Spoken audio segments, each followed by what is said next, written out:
Field for the third dash. You want ice cream? Is at the start and the rough, and Shotgun Jerry will lead with Asiago Sealster, then Sports Activator on the inside, Pipe Wrench Charlie, Ethereum Party, Akina Sandover, then back to Crazy World, and then it is Full Horse, but right now Asiago Sealster 1-2 on the board, has lead as they work on around the turn. Shotgun Jerry is second, Pipe Wrench Charlie is plumbing along in third now, Sports Activator is fourth, and fifth is Ethereum Party 26-1.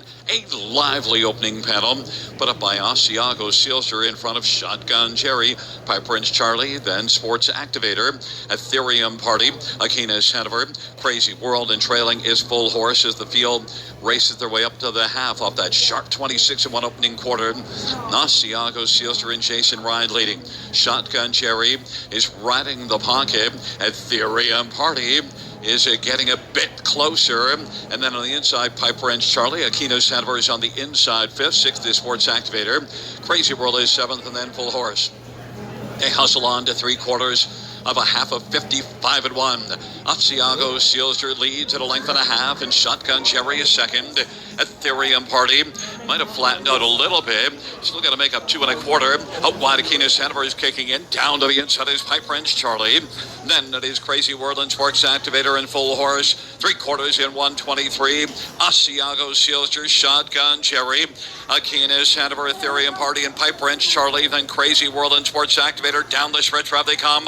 Asiago Sealster, Aquino Sandover. Asiago Sealster continues to drive. Asiago Sealster is going to win. The Aquino Sandover is second. Then it was Shotgun Jerry and Ethereum. State of Archie Leach. John Pentland is the trainer. Jason Ryan, the winning driver. Fourth win for Asiago Sealster this season. And ninth win lifetime. Mile of 151 flat for a new career best.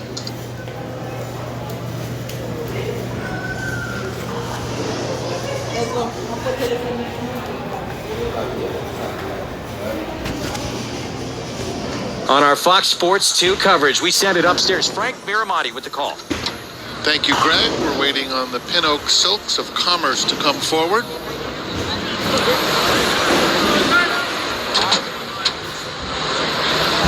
Presidential Power goes in.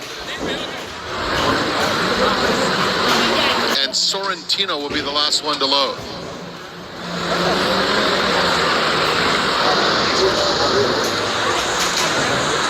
Sorrentino right up to the gate. 2-1 now for Commerce. Sorrentino goes in. They're in the gate. And they're off. And Presidential Power is the quickest out of the gate. Commerce has speed and Sorrentino on the outside.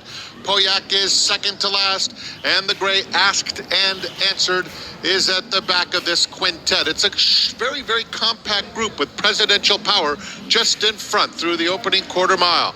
In front by half a length, Commerce hugs the rail in second. It's 2 more back to Sorrentino, who races on the outside of Poyak. They went 23-4 as they swing on to the backstretch. Asked and Answered is at the back of the field. The leader is Commerce.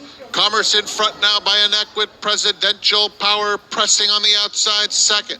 Poyak at the rail, third just in front of Sorrentino. Asked and Answered at the back as Commerce tries to sneak clear going to the half-mile pole. It's Commerce now opening up a length and a half under Junior Alvarado. In second, Presidential Power, and down at the rail, Poyak asked for a bit more along the inside. He's only 3 lengths off the lead as Presidential Power comes back after Commerce. The half went in 47 2/5 seconds as they round the far turn, less than 3 furlongs to run. Commerce and Presidential Power. Commerce maintaining the lead, traveling well. Presidential Power trying to get by second, 3 back to Poyak in third, and down at the rail, Asked and Answered, top of the lane, and Commerce spurts away now. It's Commerce in front by 3 lengths. Presidential Power shifting about About to lose second to Poyak on the outside. They're coming to the 16th pole, and Commerce is dominating. Presidential Power is going to hold that second spot. Poyak will be third. Commerce, confidently handled throughout, wins by 3.5 emphatic lengths. Presidential Power and Poyak.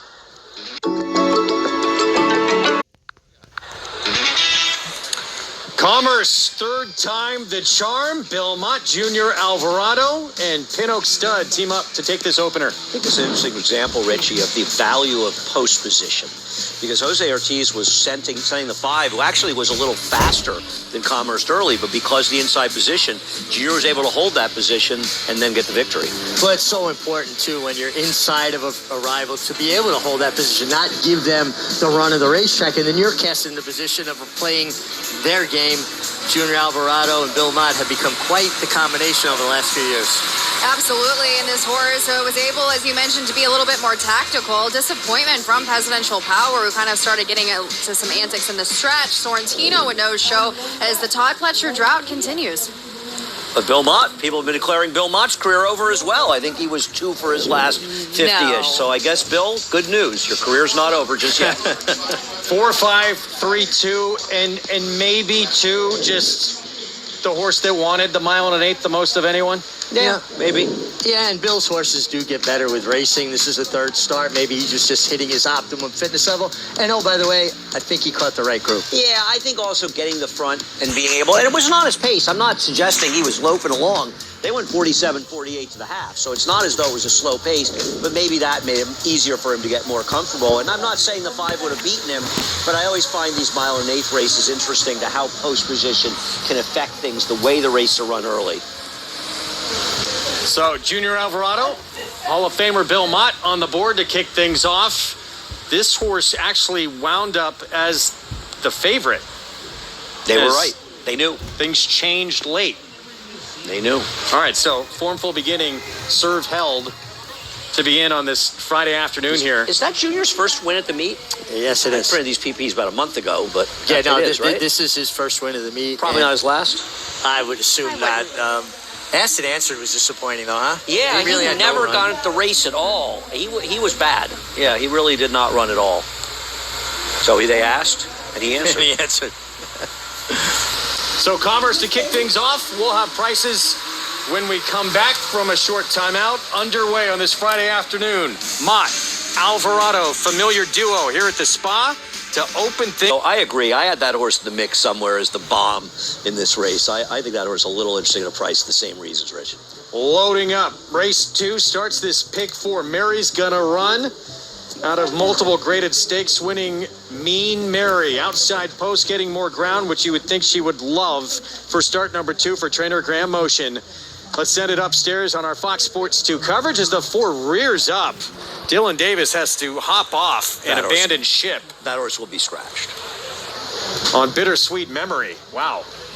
And the perils of loading into the gate, Meg. Yeah, and she did that pretty quickly. And Maggie talked about the attitude she has. She's not one that wants to, kind of get pushed around. And she just said right there, no, I'll do this at my own time.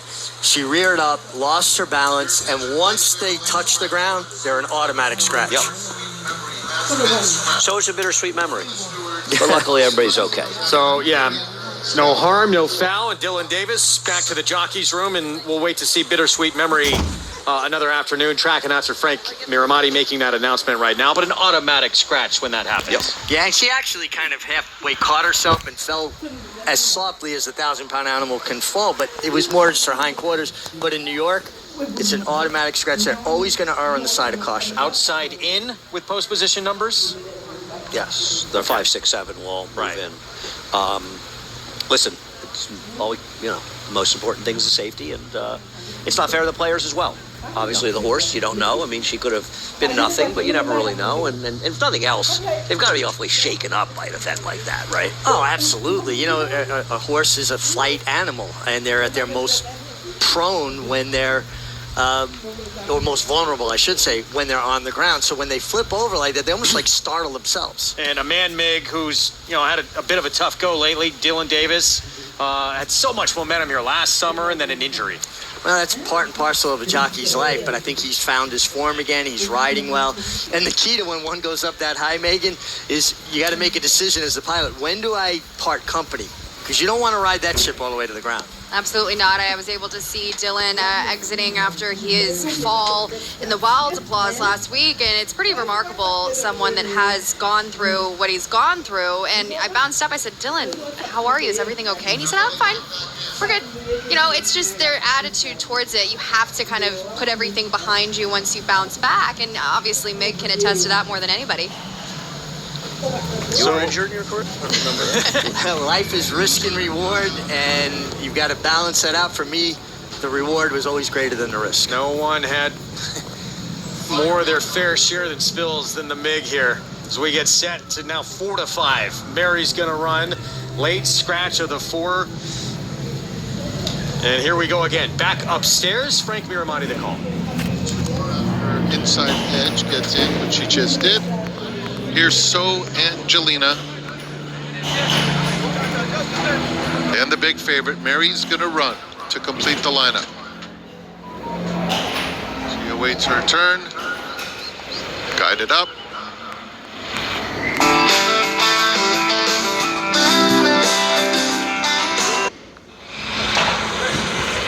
Mary's gonna run looking around a little bit. Goes in.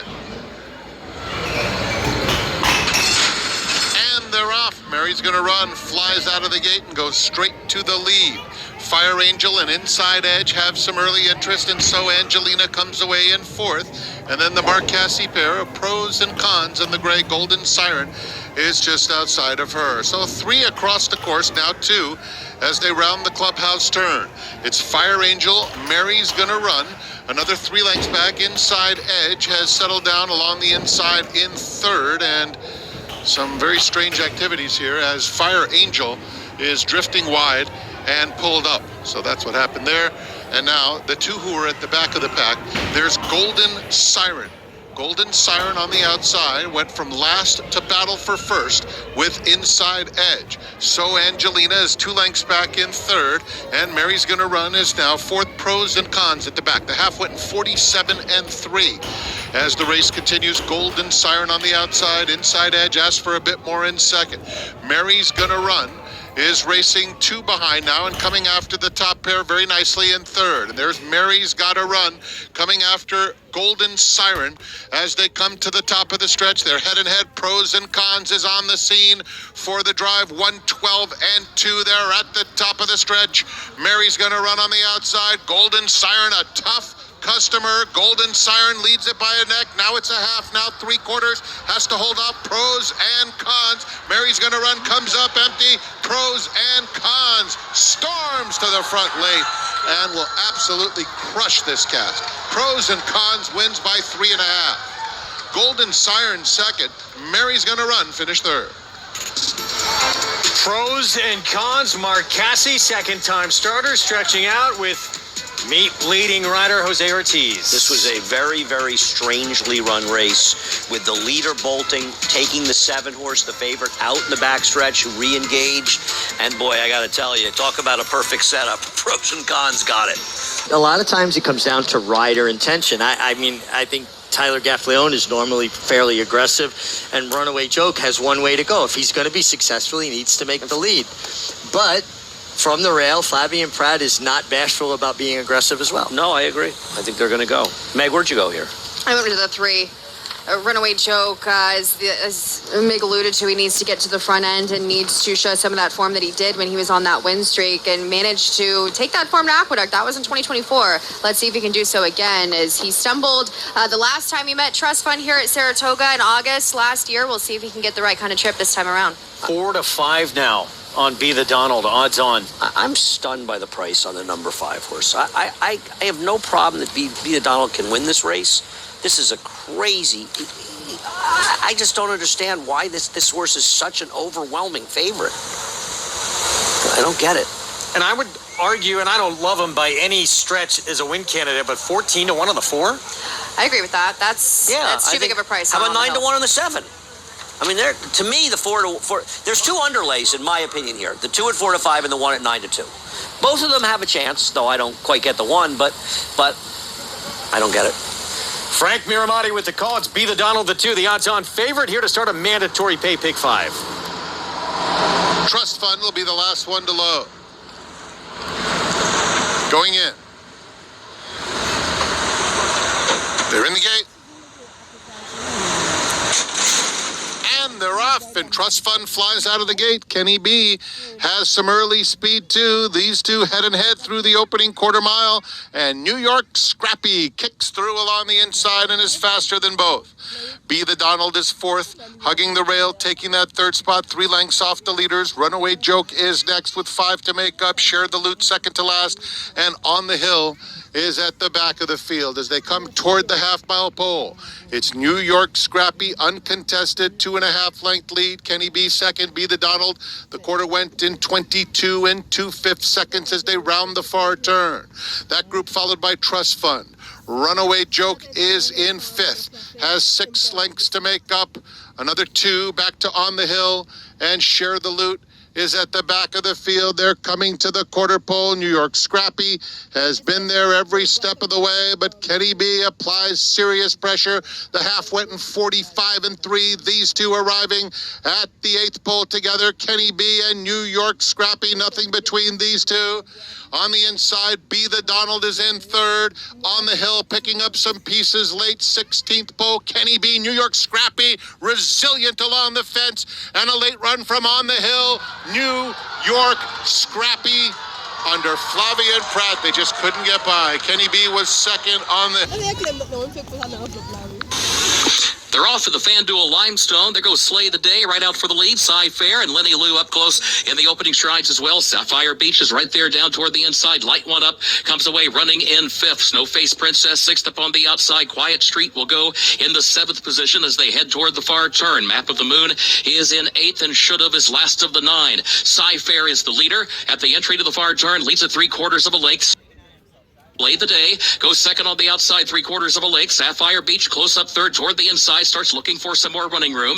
Lenny Lou is there toward her outside and 4th, just over 2 lengths off the lead. Gap of 2 more back to Light One Up in 5th. Snowface Princess is still 6th, top of the stretch. Map of the Moon, Quiet Street, and Should've his last quarter mile to go. Cy Fair to catch, leading Slay the Day. Slay the Day to the outside, Cy Fair to the inside. Sapphire Beach tries to pick them up from 3rd, and Lenny Lou is now in 4th. Here's Slay the Day right alongside of Cy Fair. Cy Fair fights onto the inside. Slay the Day, Sapphire Beach running on from the far outside. Slay the Day puts ahead in front, a deep stretch. Slay the Day in front, Sapphire Beach a final try to the outside of Cy Fair. Slay the Day, the leader. Slay the Day, John.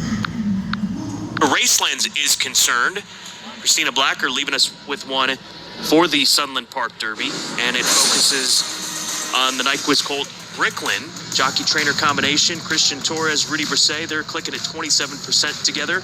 Second off the layoff, ran a huge race. First off the layoff to win at Oaklawn Park, and it earned a career best Equibase speed figure in that most recent start. Yeah, and I'm guessing that wasn't by a point or 2. That was probably an off-the-charts number compared to his previous best when he broke his maiden at Horseshoe, Indianapolis.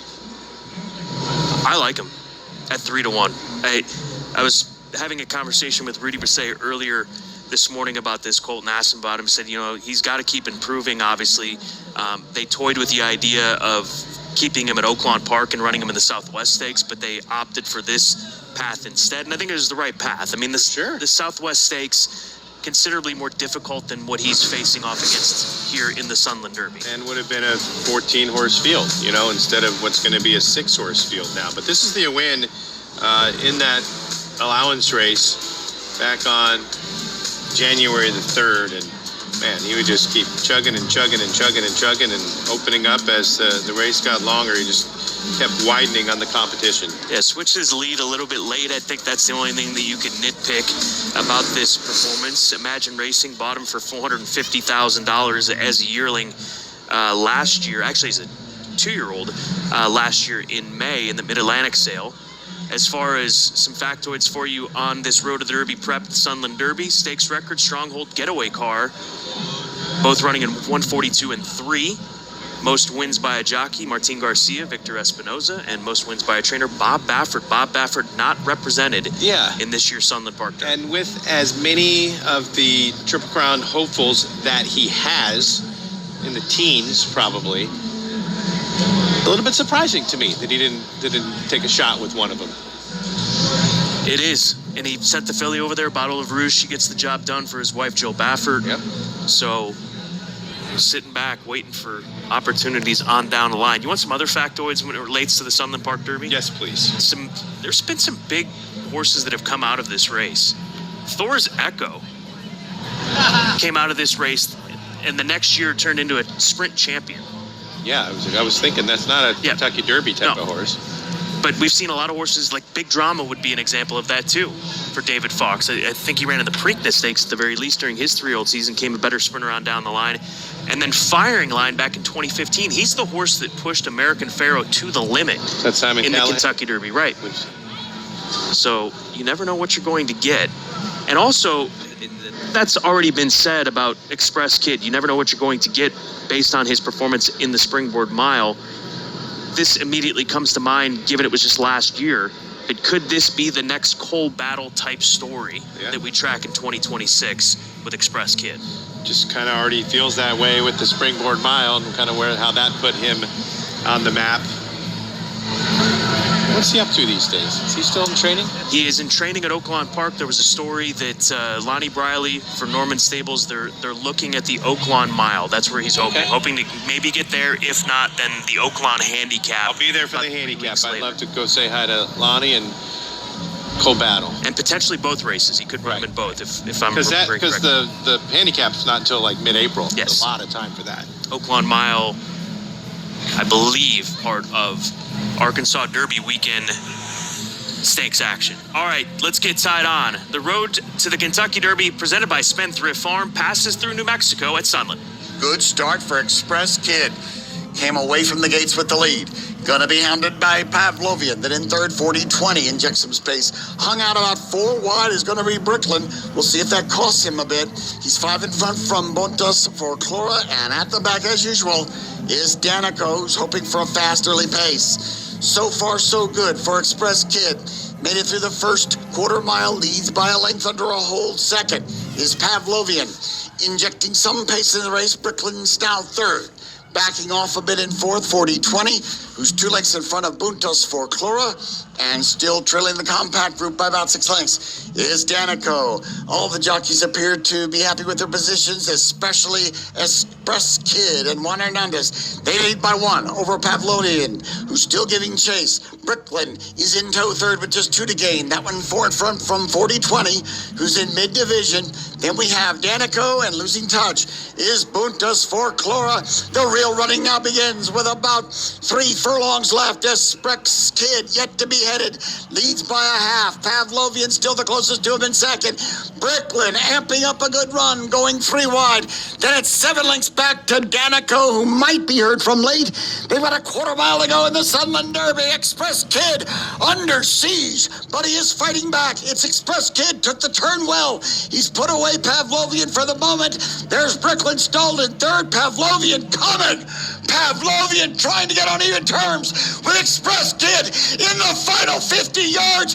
Express Kid all hard. Express Kid might have delivered. That was close. Almost as close as last year's running of the Southern Derby. Pavlovian made him work for it. A distant third. Brooklyn. Danico was a non-threatening fourth. Snap a photo and list in minutes.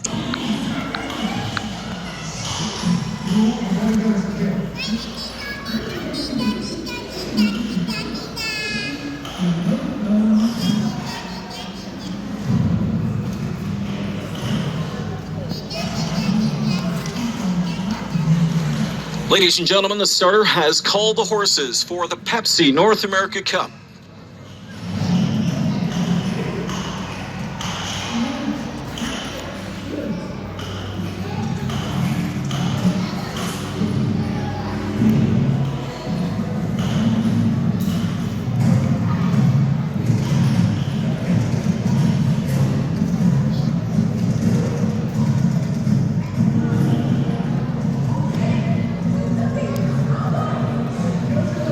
In behind the gate for tonight's 7th race, 27th edition of the Pepsi North America Cup. They're off and pacing at a quick beginning up on the extreme outside for Kyle Major, sports writer left down the center with them. Through at the inside protecting position as we will see. The inside 4th belongs to Fred and Ginger. Rock and Roll Heaven is in a traffic jam from back there in 5th, as is All Speed Hanover from in 6th as they all float out for position. Further back as they march onwards towards the opening quarter is Art Professor. Then it's back at the inside to Art Professor's taken back from in 6th. That first quarter was 26-2. Back to the front, sports writer up to take over. Kyle Nature's in the pocket spot. Third or ways they hit the backstretch. We will see it's another 2 lengths back towards the inside, tracking along from at 4th. There are tracks along Fred and Ginger. Further back we go to find Rock and Roll Heaven sitting, waiting back in 5th. All Speed Hanover, ditto for him from back in 6th. Shooting through at the rail in the meantime. Now here comes Piece of the Rock scooting through at the inside to pick up all kinds of positions. Art Professor is suddenly back there racing along from an 8th position. 9th as the field passes the half is Del Marvelous trailing at the rail. That's one more lap. The half is up in 53-4. Heading into the final turn, sports writer leads the way. Coming to him on the outside from in 2nd now, Fred and Ginger. Bottled up in 3rd is Kyle Major, tracking cover outside from in 4th now. That's Rock and Roll Heaven. All Speed Hanover suddenly 3rd out from in 5th. We will see is trapped at the inside from in 6th. 3/4 of a mile. Sports writer opens up 2 lengths now. 3/4 in 1:20-4. The fastest 3/4 ever in Cup history. Sports writer comes into the stretch. Kyle Major fully extended back in 2nd. Overland in 3rd is Fred and Ginger. Rock and Roll Heaven on the far outside from in 4th. Shooting through at the rail as we will see with light pace. Sports writer there. Coming to him as we will see at the inside. We will see at the rail. Sports writer's going to fight him off. Sports writer has done it again. Another $1 million Mohawk masterpiece.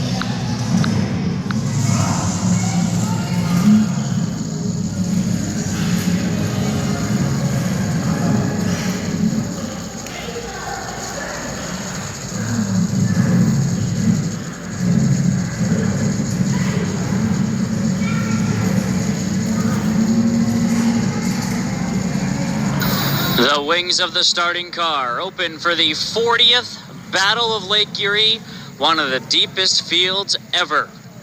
From the rail out, Women Layer, Luke Hanners. Mossdale Ben, Jim Marone Jr. Captain Albano, Todd McCarthy. Helium, Dan Noble. Prince Hal Hanover, Matt Kakeli. Ken Hanover, Brett Miller. For Once in My Life, Jordan Stratton. By the Missile, Chris Page. And Hunting the Last Dollar and Tyler Smith. These 9 man their battle stations for the 40th Battle of Lake Erie.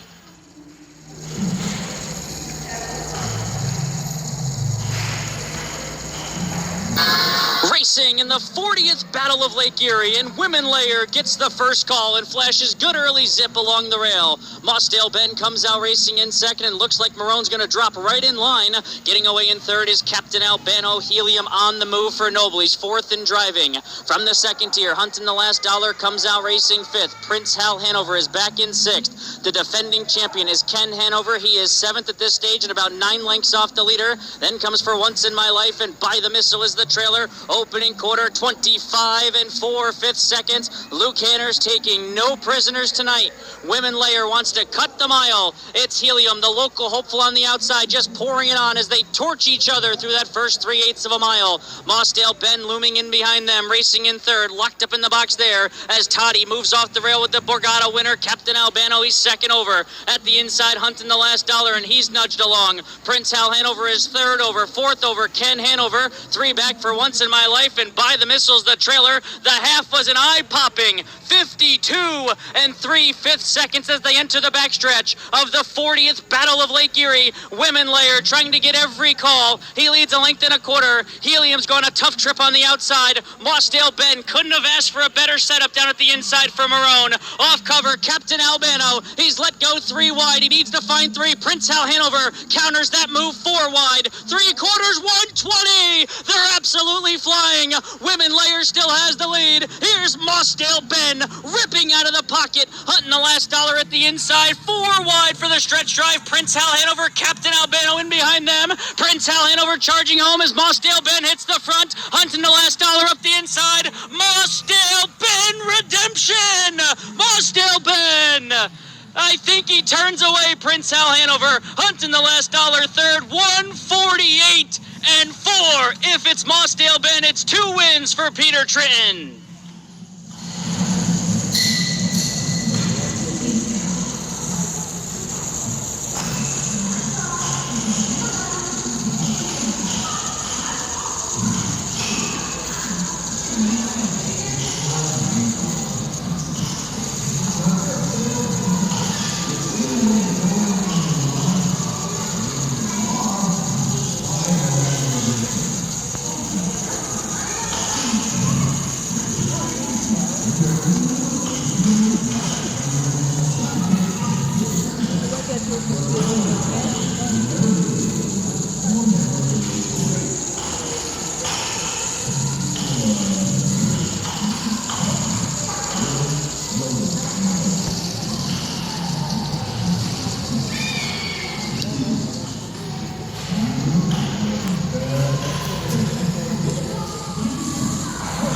laptop gawin gagano.